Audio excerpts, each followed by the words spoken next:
انا فلسطینی، انا شامی، انا عراقی، انا لبنانی، انا کربلائی، انا مولائی، انا مصطفی، انا عاشق الاسلام، انا من ساکنی طور سینا، انا من ساکنی ارض فلسطین، انا من ساکنی الارض من النہر الی البحر، اسمع صوتی، اسمع ندائی، اسمع حکایاتی، اسمع مشاعری، من يحمل اسم الحسین یساعدنا، من يحمل اسم العلی یساعدنا، من يحمل اسم المحمد یساعدنا. أين صلاح الدین الأیوبی اليوم؟ أين محمود غزنوی اليوم؟ أين محمد الفاتح اليوم؟ أين أنتم السلاجقة؟ أين أنتم أيها العثمانيون؟ أين أنتم أيها العرب والعجم؟ أين أنتم كل الحكام؟ أين أنتم كل الحراس؟ أين أنتم كل محب الدين؟ فرعوني العصر قتلوا أطفالنا، يزيدي العصر قتلوا إخواتنا، شداد العصر قتلوا آباءنا، نمرودي العصر قتلوا أمهاتنا. يا الله أرسل لنا جيش الملائكة، يا الله أرسل لنا جيش الأبابيل، يا الله أرسل لنا نصر غيبية. استشهد حارسنا اسماعیل ہنیا، استشهد حارسنا یحییٰ سنوار، استشهد حارسنا حسن نصر اللہ، استشهد حارسنا قاسم سلیمانی. یا اللہ اصبحنا یتاما، یا اللہ اصبحنا مساکین، نحن فلسطینیون، نحن لبنانیون، نحن شامیون، نحن عراقیون، نحن حسینیون، نحن مولائیون. وصل الموت وصل الحرق وصل الموت وصل الحرق وصل الحدر. یا اللہ الی متی، یا اللہ الی متی. آپ سب پر سلامتی ہو. میں یاسر رشید ہوں اور آپ دیکھ رہے ہیں 92 ڈیجیٹل. ناظرین، یہ وہ الفاظ ہیں جو اسرائیل سے جنگ لڑتے آئے روز اپنی زبانوں سے فلسطینی ادا کرتے ہیں، مگر آپ کو سننے تک کی فرصت نصیب نہیں. غزہ اور لبنان میں جاری تنازع کے نتیجے میں بڑے پیمانے پر جانی نقصان اور تباہی ہوئی.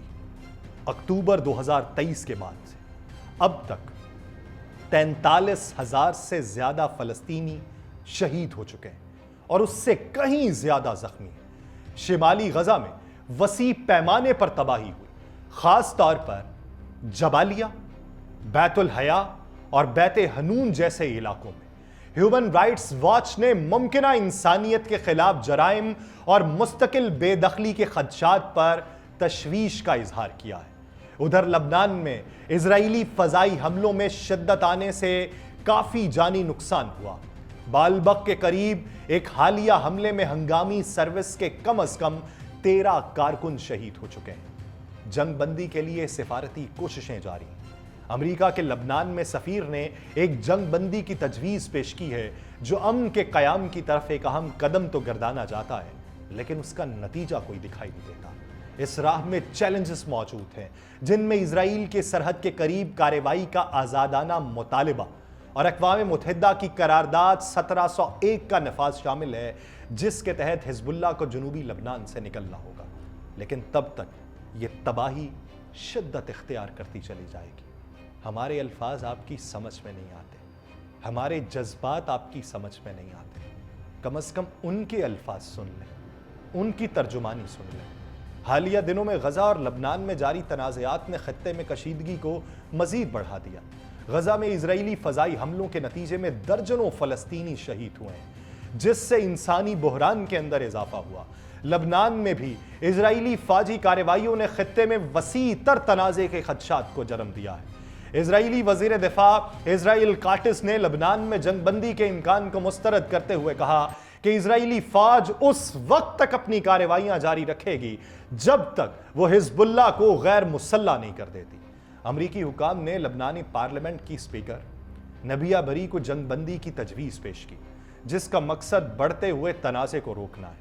ایران نے بھی لبنان کے ساتھ جنگ بندی مذاکرات میں کسی بھی فیصلے کی حمایت کا اظہار کیا، جو اس بات کی نشاندہی کرتا ہے کہ تہران اپنے لبنانی اتحادی حزب اللہ کو پہنچنے والے نقصانات کے پیش نظر تنازع کا خاتمہ چاہتا ہے۔ ان حالات میں بین الاقوامی برادری کی جانب سے فوری جنگ بندی اور انسانی امداد کی فراہمی کے مطالبات میں اضافہ ہو رہا ہے تاکہ خطے میں مزید جانی نقصان اور تباہی سے بچا جا سکے۔ غزہ میں حالیہ تنازع نے بین الاقوامی اداروں اور خاص طور پر اقوام متحدہ میں شدید خدشات پیدا کرتی ہیں۔ جو کارروائیاں اس دوران کی گئی ہیں ان کے نتائج نسل کشی سے مترادف رکھتے ہیں۔